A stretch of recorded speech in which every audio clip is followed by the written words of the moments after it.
আসসালামু আলাইকুম। তো আজকে আমরা এসএসসির একটা গুরুত্বপূর্ণ চ্যাপ্টার ত্রিকোণমিতি নিয়ে আলোচনা করব।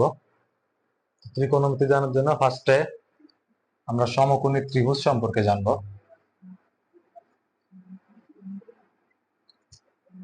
এটা যদি একটা ত্রিভুজ এ বি সি হয়, তো আমরা জানি সমকোণী ত্রিভুজ বলতে বোঝায় মেইনলি যে কোনো একটা ত্রিভুজের একটা কোণ যদি সমকোণ বা 90 ডিগ্রি হয় সেটাকে বলা হয় সমকোণী ত্রিভুজ। এবং যে কোণটা সমকোণ সেই কোণটাকে এরকম একটা চিহ্ন দ্বারা ডিনোট করা হয়। তো আমরা এখানে দেখতে পাচ্ছি ত্রিভুজ এবিসি তে কোণ এবিসি 90 ডিগ্রি বা সমকোণ, সুতরাং আমরা এই ত্রিভুজ এবিসি কে একটা সমকোণ বলতে পারি।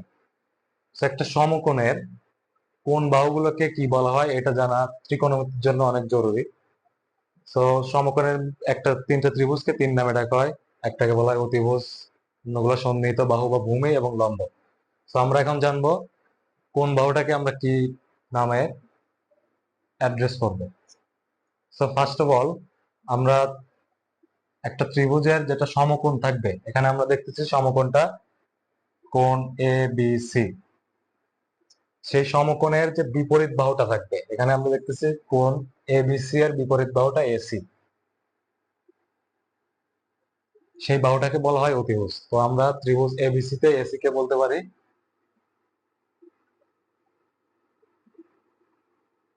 অতিভুজ। এখন প্রশ্ন যে এই ত্রিভুজটাতে সন্নিহিত বাহু বা ভূমি কোণটা এবং লম্ব কোণটা। তো এটা বলার আগে এটা র্যান্ডমলি বলা সম্ভব না যে এই ত্রিভুজটার সন্নিহিত বাহু বা ভূমি অথবা লম্ব কোণটা। সেক্ষেত্রে আমাদের কোনো একটা কোণের রেসপেক্টে বা কোনো একটা কোণের সাপেক্ষে বলতে হবে। তো আমরা যদি এই দুইটা কোণকে আলফা এবং থিটা দ্বারা ডিনোট করি, তো এখন আমরা বলতে পারি যে থিটার সাপেক্ষে এই ত্রিভুজটার সন্নিহিত বাহু বা ভূমি কোণটা এবং লম্ব কোণটা। তো এই ক্ষেত্রে আমরা যেভাবে বিষয়টা বের করব, যখন থিটার সাপেক্ষে বলতেছে, তো আমরা তো অলরেডি জানি যে এই ত্রিভুজটাতে অতিভুজটা কোনটা, অতিভুজটা হচ্ছে এসি, যেটা সমকোণের বিপরীতে আছে। সো এটা তো অতিভুজ, এটা আমরা ফিক্সড করে ফেলছি। এখন যে থেটা কোনটা আছে, বাদ বাকি অতিভুজ ছাড়া আর যে দুইটা বাহু আছে এ বি এবং বিসি, এই দুইটার মধ্যে যে বাহুটা এই থেটার সবচাইতে কাছে আছে সেটাকে আমরা বলবো সন্নিহিত বাহু অথবা ভূমি। তো এই থিটার সবচাইতে কাছে আছে কি, তো থিটার রেসপেক্টে আমরা বলতে পারি এখানে ভূমি বা সন্নিহিত বাহু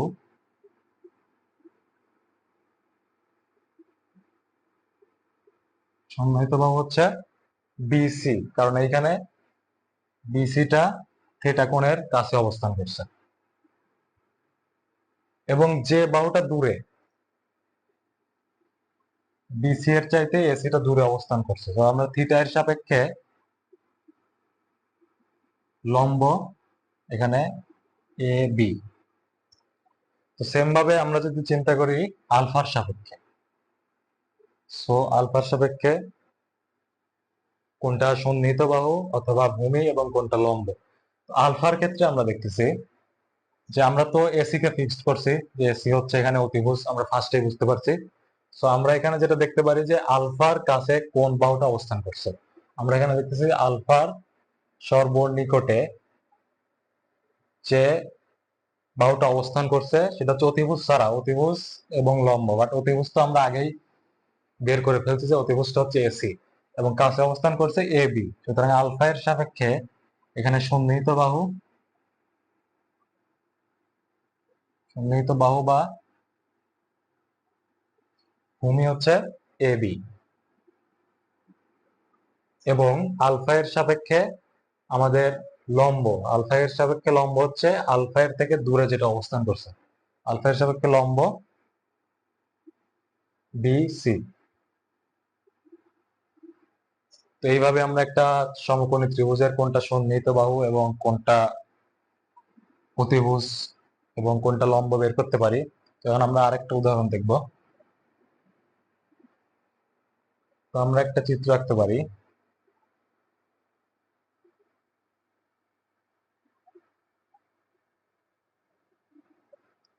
এখানে আমরা ডিনোট করতে পারি এ বি সি, এবং সমকোণটাকে সবসময় এই চিহ্ন দ্বারা চিহ্নিত করা হয়। তো আমরা এখানে এই চিহ্ন দেখে বুঝতে পারতেছি যে ত্রিভুজ এবিসি তে বি হচ্ছে সমকোণ, অর্থাৎ কোণ এ বি সি এটা হচ্ছে 90 ডিগ্রি বা সমকোণ। তো এখন আমাদের এই যে দুইটা কোণ আছে, যে কোণ বিএসি, এটাকে আমরা ধরলাম থিটা, এবং কোণ এসিবি এটাকে ধরলাম আলফা। তো আমরা এটাকে ধরছি থিটা, এটাকে ধরছি আলফা। তো এখন যদি আমাদের বলা হয় যে থিটা এর সাপেক্ষে বা কোণ বিএসি এর সাপেক্ষে সন্নিহিত বাহু বা ভূমি কোনটা, তো আমরা একটু আগেই শিখছি যে কোন একটা কোণের সাপেক্ষে সন্নিহিত বাহু বা ভূমি বের করার ক্ষেত্রে আমরা দেখবো যে অতিভুজ ছাড়া এই ক্ষেত্রে আমরা এই ত্রিভুজের অতিভুজ কোনটা, এই ত্রিভুজে সমকোণটা হচ্ছে এ বি সি। তো এ বি সি এর বিপরীতে যে বাহুটা আছে অর্থাৎ এই এসি, এখানে এসিটা হচ্ছে অতিভুজ। এটা আমরা এমনিতেই বুঝতে পারতেছি। তো এখন যদি আমরা সন্নিহিত বাহু বা ভূমি বের করতে চাই, তাহলে আমরা দেখব এই কোণটার নিকটে কোন বাহুটা অবস্থান করছে। তো যেহেতু এটা অতিভুজ, এটা আগেই ডিনোট করছি, এরপরে এর কাছে অবস্থান করছে এবি। তো আমরা বলতে পারি যে থিটা এর সাপেক্ষে ভূমি এবি এবং লম্ব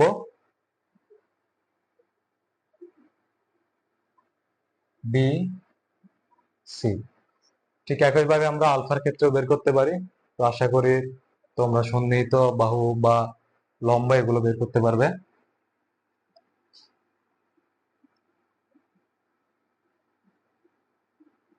তো এখন আমরা কিছু বেসিক ত্রিকোণমিতিক অনুপাত সম্পর্কে জানবো।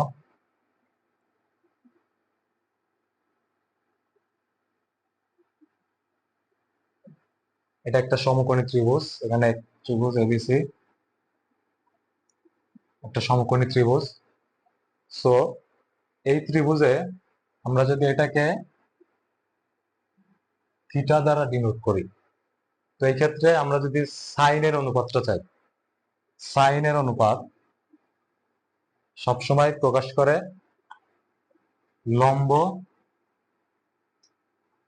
বাই অতিভুজ। সো এইখানে থিটা এর সাপেক্ষে লম্ব কোণটা আমরা কিছুক্ষণ আগে যেটা বের করা শিখলাম যে থিটা এর সাপেক্ষে লম্ব কোণটা। তো যেগুলো আমরা এখানে সমকোণী ত্রিভুজের বিপরীতে যে বাহুটা আছে এসি, এসি কে আমরা দেখে বুঝতে পারছি এটা হচ্ছে অতিভুজ। সো থিটা এর কাছে যে সবচাইতে কাছে যে বাহুটা আছে সেটাকে বলা হয় সন্নিহিত বাহু বা ভূমি, এবং তার চাইতে দূরে যেটা আছে সেটা হচ্ছে লম্ব। সো এই থিটা এর সাপেক্ষে এখানে আমরা বলতে পারি এখানে লম্ব এবি, এবং অতিভুজটা তো এসি আমরা বের করলাম।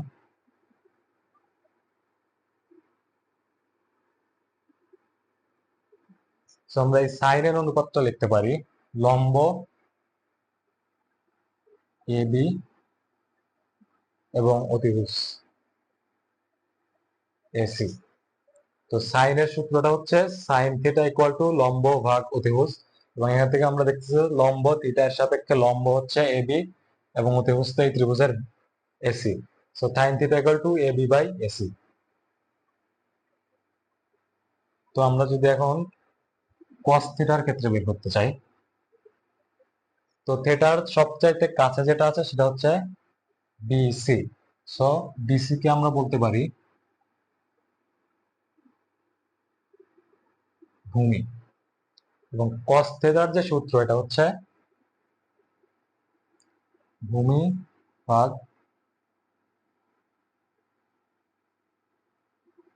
অতিভুজ।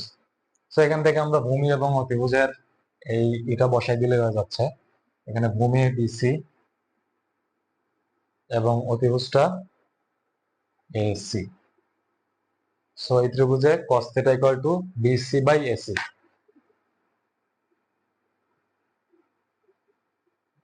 এবং ট্যান থেটার যে সূত্রটা, তো ট্যান থেটা ইকুয়াল টু লম্ব বাই ভূমি। তো আমরা এখানে দেখতে পাচ্ছি এখানে লম্ব হচ্ছে এবি এবং ভূমি BC. So tan theta equal to AB by BC. So এইভাবে আমরা যে কোনো ত্রিকোণমিতিক অনুপাতের সূত্রগুলো প্রয়োগ করে আমরা এগুলো লিখতে পারবো, এবং আশা করি তোমরা সন্নিহিত বাহু বা ভূমি এবং লম্ব এগুলো ঠিকভাবে নির্ণয় করতে পারবে। আজকের মতো এখানেই শেষ। নেক্সট টাইম আমরা আরো অনেক ত্রিকোণমিতিক অনুপাত সম্পর্কে জানবো।